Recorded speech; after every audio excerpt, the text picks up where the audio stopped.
पहली बार गृह विभाग छोड़ दिया। अब की बार बिहार में गृह विभाग बीजेपी के पास है। प्रचार के दौरान जिन सम्राट चौधरी के लिए गृह मंत्री अमित शाह ने कहा था कि बड़ा आदमी बना देंगे, जिता दीजिए, उन्हें वाकई अमित शाह ने बड़ा आदमी बना दिया। डिप्टी सीएम सम्राट चौधरी के पास अब गृह विभाग की जिम्मेदारी भी है। बिहार का आवाज, बिहार की ताली, बिहार वाली ताली माननीय प्रधानमंत्री जी के लिए। बिहार में नीतीश कुमार को मुख्यमंत्री पद की 10वीं बार शपथ लिए 30 घंटे ही बीते, तब तक सवाल उठा कि अब की बार भले नीतीश कुमार मुख्यमंत्री हो, लेकिन बिहार में क्या अब की सरकार की फ्रंट सीट पर बीजेपी बैठी है? सवाल इसलिए क्योंकि 20 साल में पहली बार है कि नीतीश कुमार मुख्यमंत्री हैं, लेकिन उनके पास अब की गृह विभाग नहीं है। अब की बार नीतीश कुमार की जगह बिहार का गृह विभाग डिप्टी सीएम सम्राट चौधरी के पास आ गया है। बिहार के इसी विभाग बंटवारे ने इस सवाल को मजबूत कर दिया, क्या ये बिहार में सरकार के भीतर फ्रंट सीट पर बीजेपी के होने की मुहर है, जहां सरकार चलाने की ड्राइविंग सीट बीजेपी से डिप्टी सीएम सम्राट चौधरी के पास आ गई, जबकि बगल में जरूर अब नीतीश कुमार बतौर मुख्यमंत्री बैठे हैं। इस सवाल को समझिए क्यों। क्योंकि अब बिहार में कानून व्यवस्था की पूरी कमान नीतीश कुमार नहीं बल्कि सम्राट चौधरी के पास होगी। पूरा पुलिस विभाग यानी DGP, ADG, IG, SP, DSP सीधे सम्राट चौधरी को रिपोर्ट करेंगे। हिंसा, दंगे, बड़े अपराध, भीड़ नियंत्रण, महत्वपूर्ण बड़ी गिरफ्तारियों में अंतिम निर्णय सम्राट चौधरी का होगा। एसपी, डीआईजी, आईजी जैसे पदों पर किसको कहां रखना है, किसको हटाना है, फैसला सम्राट चौधरी करेंगे। मतलब राजनीतिक और प्रशासनिक प्रभाव के लिए सबसे ज्यादा महत्वपूर्ण प्रभाव वाला फैसला सम्राट चौधरी के पास होगा। किस नेता या अधिकारी को कितनी सुरक्षा मिलेगी, ये फैसला भी अब नीतीश नहीं सम्राट चौधरी करेंगे। राज्य की खुफिया एजेंसी भी अब सम्राट चौधरी के पास गृह विभाग होने के नाते रिपोर्ट करेगी। और इसी के बाद याद किया जाने लगा गृह मंत्री अमित शाह का वो बयान जो सम्राट चौधरी का प्रचार करते हुए दिया गया। सम्राट जी को प्रचंड बहुमत से जिताइए, मोदी जी सम्राट जी को बड़ा आदमी बनाएंगे, बड़ा। जो कहा वही हुआ। डिप्टी सीएम सम्राट चौधरी को अब गृह विभाग देकर समझिए ऐसा प्रमोशन मिल गया, जिससे साफ है कि जिस सुशासन वाली सरकार को अब तक आगे बढ़कर लीड नीतीश कुमार करते रहे, वहां अब सम्राट चौधरी को अहम जिम्मा मिला।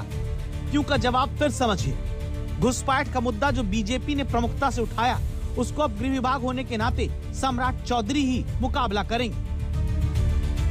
लेकिन जैसे ही खबर आई, दूसरे सवाल उठने लगे। सवाल है कि जिस तरह महाराष्ट्र में एकनाथ शिंदे को मुख्यमंत्री से डिप्टी सीएम बना दिया गया, वैसा न करके क्या बिहार में अब की नीतीश को ही मुख्यमंत्री बनाकर भी गृह विभाग बीजेपी के पास रखने से ये नया मॉडल आया है,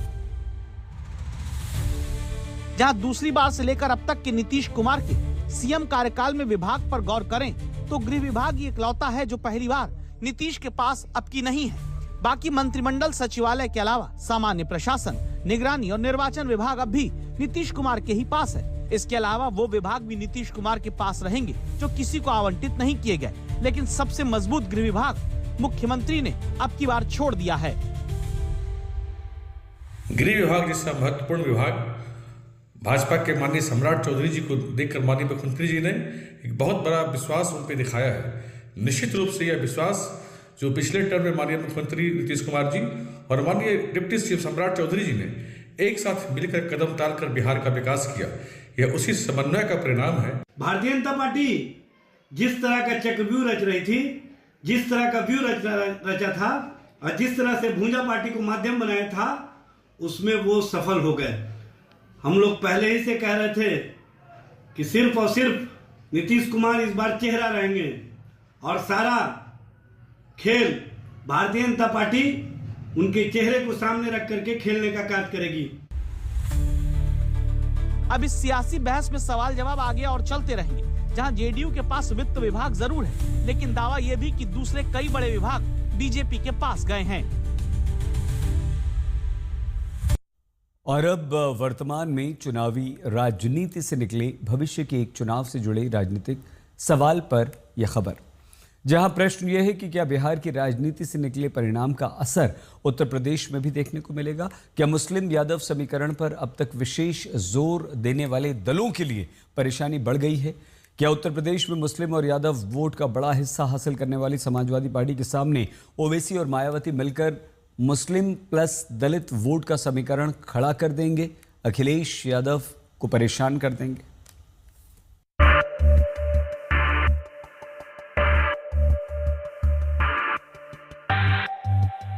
कोई अलायंस करे या ना करे, मुझे उसकी फिक्र नहीं है। मैं दीवाना हूं, मैं मन चलाऊं, मैं अल्लाह की जात पर भरोसा करके अपना काम करता हूं। मुझे कामयाबी मिलेगी इंशाअल्लाह ताला, दुनिया में भी मिलेगी और आखिरत में भी मिलेगी इंशाअल्लाह।